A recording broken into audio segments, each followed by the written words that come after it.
The old covenant of law is all about what you must do. However, the new covenant is full of what God will do. Notice the number of times "I will" appears in this passage.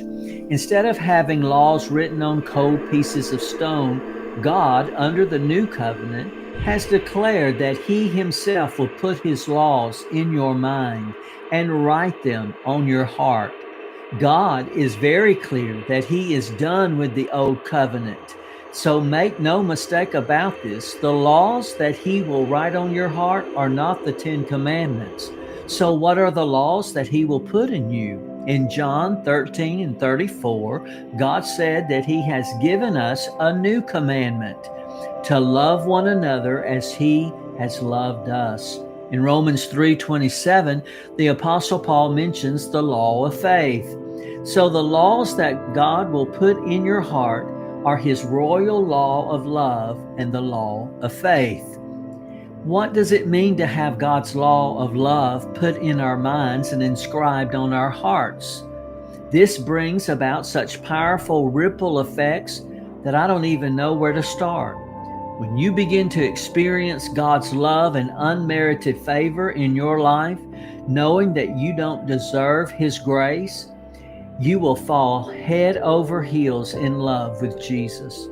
When you are full of the love of Jesus, that love overflows into all of your relationships, first with God, then with your spouse, family members, friends, co-workers, and with everyone whom you meet.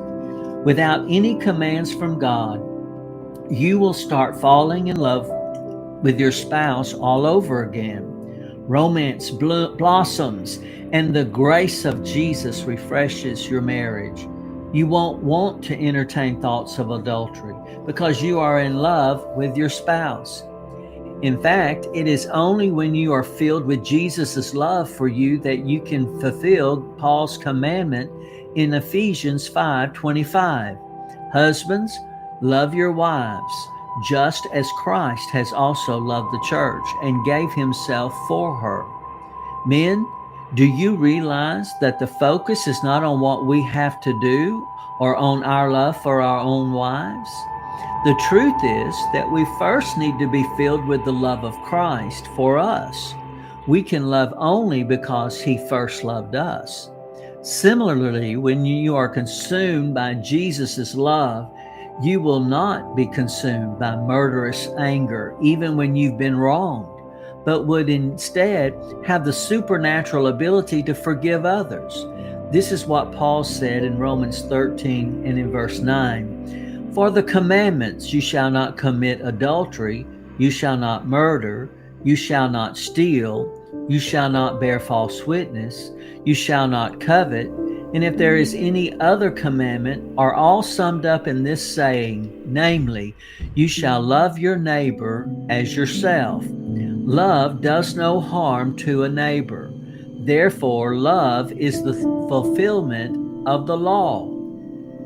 In fact, when you receive God's love, you will not just fulfill the law effortlessly, but you will also exceed it. The new covenant is all about having a living, dynamic, and intimate relationship with Jesus. The law is inferior. It can only command you to not commit adultery, but it cannot make you love your spouse. Under the law, a person can stay home and not commit adultery physically with someone else, but his heart can be cold toward his spouse, and he can't fantasize about what he sees on the television and internet. Under the law, you can have a form of law keeping, but under grace, you will experience the true substance. The law deals purely with superficial, but grace goes much deeper. The law will not tell you how to save your marriage, but today, when God puts His laws into your heart, you can run to Him saying, Lord, I can feel my wife growing further away from me. Teach me how to love her. And God will lead you because He has promised that all shall know me, from the least of them to the greatest of them. If you feel the prompting to say some words of encouragement and affirmation to her, do it. If you feel the prompting to Give her a hug? Do it. Follow those promptings in your heart because the Lord will lead you to love your spouse.